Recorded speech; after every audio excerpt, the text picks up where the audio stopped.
Perhaps nowhere are the effects of climate change more drastically felt than among small island states. Rising sea levels are redefining coastlines, and extreme weather is already forcing migration. Could this agreement help avert a worst-case scenario? CCTV's Li-Ling Tan is live at the United Nations with that part of the story.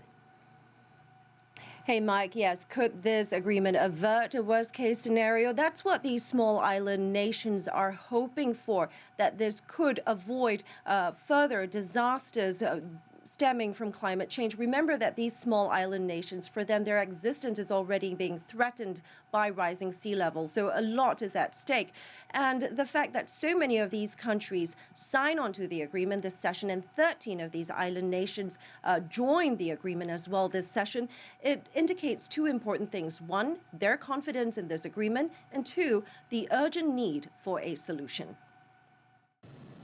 For island nations, from the Caribbean to the Pacific to the Indian Ocean, the tides are already turning as global warming wreaks havoc, eroding coastlines, causing record tides and extreme weather events. Many of them will be dealt a double blow. A new study by the journal Nature Climate Change estimates up to 73% of island states, home to 16 million people, will face increasingly dry conditions by the middle of the century, even as rising sea levels are swallowing up their coastlines. Cyclone Winston, Cyclone Palm, and Hurricane Erika, to name only a few, shows that many islands' climate change is truly a matter of life and death. His Excellency, the Minister of Environment and Energy of Maldives. To avert disaster, island nations including the Maldives, Tuvalu, Kiribati, Vanuatu and the Marshall Islands have signed on to the historic climate agreement.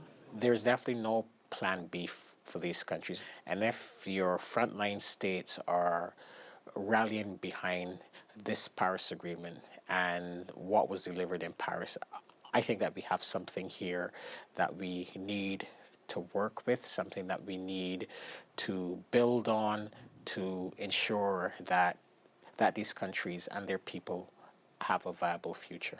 While these countries are among the most threatened, they're also the nations that emit the least amount of greenhouse gases, which is why this Paris Agreement also encourages richer developed countries, the world's major emitters of greenhouse gases, to help the less developed and most vulnerable ones.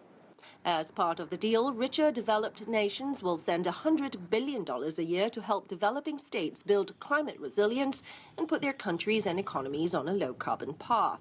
I think the Paris Agreement has given them hope. It has given them hope that global efforts to address climate change will be accelerated. In a sign of eagerness to see its measures take effect, 13 small island nations are fully ratifying the Paris Accord at the UN, going beyond the signing ceremony to submit their action plans on how each of them will do their part. Li-Ling, let's talk about this number. You just brought it up, $100 billion per year to help developing states. But how long does that agreement last? Well, there's some confusion about this figure. This $100 billion financing mechanism, it actually builds on the Copenhagen Accord in that it covers the period after 2020. So we're talking about the time, the years between 2020 and 2025. And because this financing mechanism was such a crucial part in the negotiations to get developing nations on board, it also looks down into the future, into future financing timelines through a review system of sorts. So every 2 years or so, developed countries and developing countries can provide an assessment, assess the mobilization of funds, how funds are being used and deployed, and also identify or determine projected levels of future financing for subsequent cycles. And of course, this financing, or rather these reviews, go beyond just looking at how much money is needed for future financing, but also where this money should be going and what kind of investments should be made. There's a lot to cover there. Thanks so much, Li-Ling Tan.